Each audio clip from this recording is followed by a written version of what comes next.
¿Qué nos puede decir Rolando? Yo tengo la impresión de que Horacio es un símbolo principalmente en liderazgo gremial, social, sindical y popular del partido. No podemos negar que Horacio ha sido el dirigente, el militante del partido que más apoyo popular concitó en su tiempo. Por un lado, casi la unanimidad del movimiento magisterial.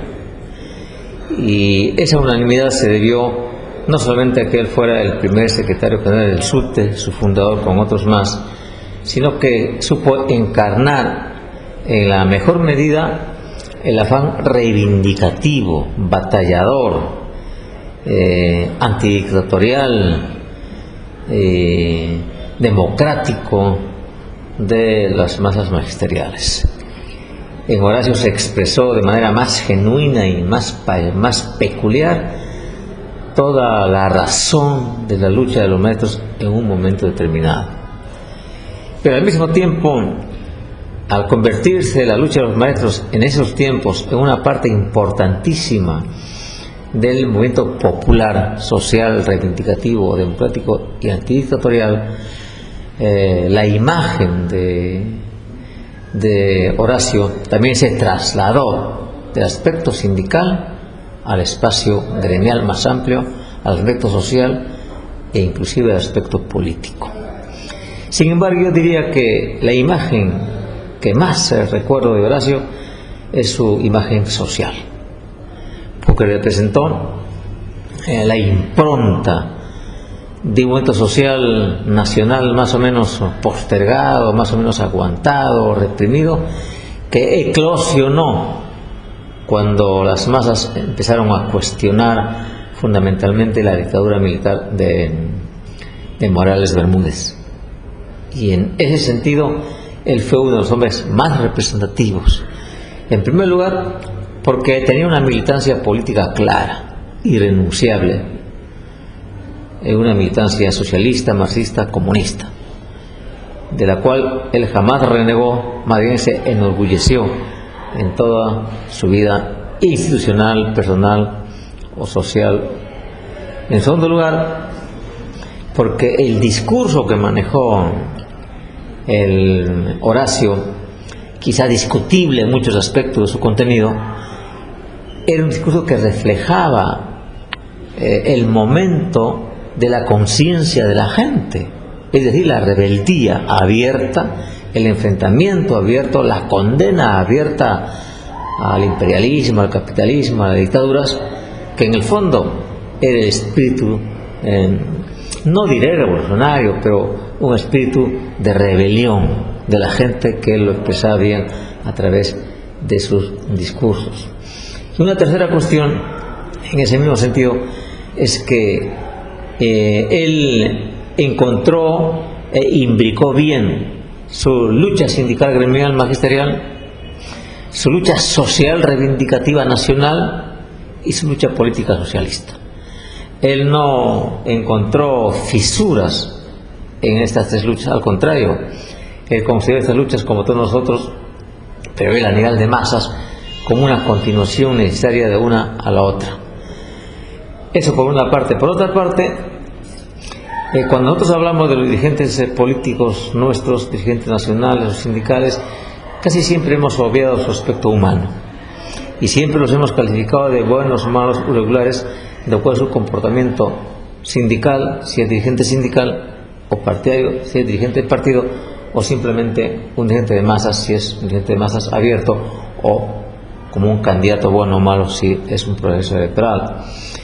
Y lo que hay que reclamar siempre es que los seres humanos somos seres humanos primero, antes que dirigentes o líderes o de masas o de partido o candidatos, que somos hombres o somos mujeres que tenemos atributos, que los exponemos, los desarrollamos para afuera, pero primero somos seres humanos con los mismos errores, los mismos deseos, las mismas esperanzas que cualquier ser humano. Y en ese sentido hay que agarrar al hombre, al ser humano de carne y hueso que fue Horacio, Y por eso Horacio no podemos convertirlo en un santo sin defectos o sin errores, aún es una especie de un individuo designado por los dioses, dechado de virtudes solamente, sin sombras ni dudas, o sin rencores, o sin odios, sin amores, o en todo caso sin opacidades, solamente una luz brillante. No es así. Él tuvo, como todos nosotros, sus grandes momentos, sus malos momentos, sus peores momentos, momentos brillantes, momentos negativos, momentos de luz, momentos oscuros. Tuvo en su vida particular dificultades duras, incomprensiones, quizá cometió muchos errores, y justamente eso es lo que le da al dirigente su calidad de ser humano. El dirigente no es sino la expresión del ser humano en otros campos de acción.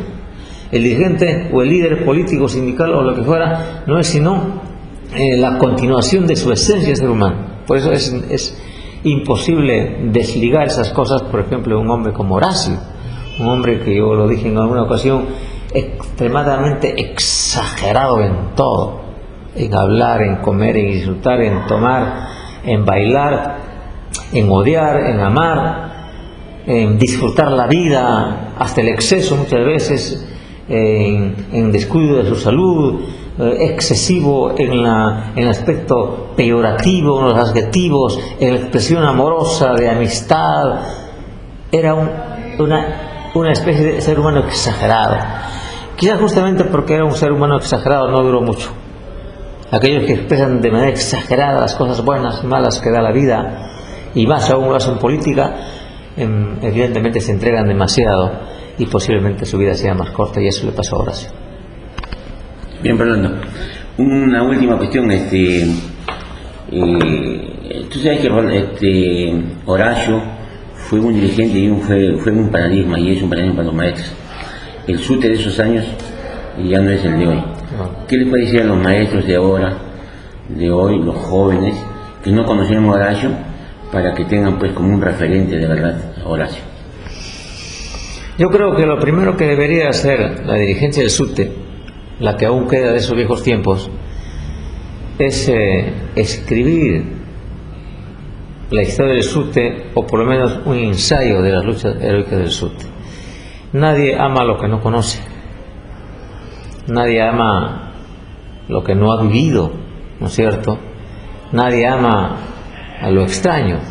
En ese sentido, la nueva jornada del SUTE, bases y dirigentes, no saben exactamente quién fue Horacio, el comportamiento de Horacio, y en el fondo no saben exactamente qué fue el SUTE.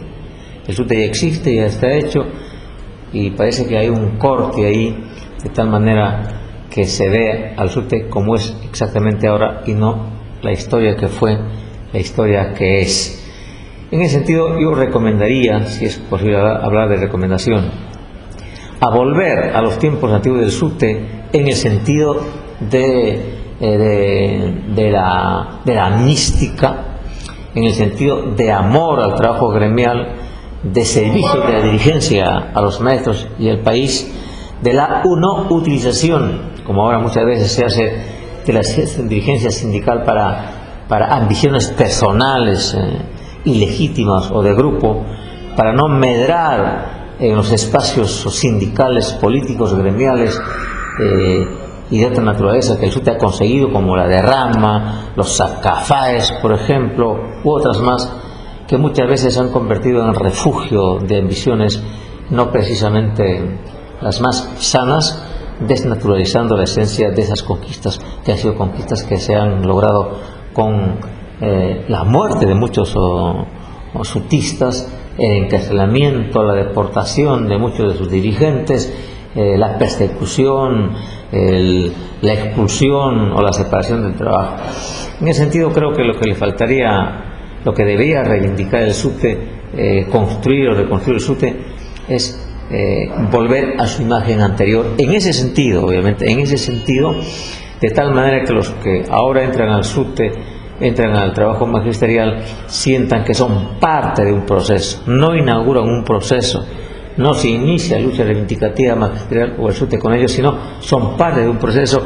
El proceso anterior es un proceso de creación heroica que explica lo que es ahora el SUTE y que explicará, yo creo, más tarde lo que debería ser de mejor manera reconquistando esas viejas glorias. Gracias,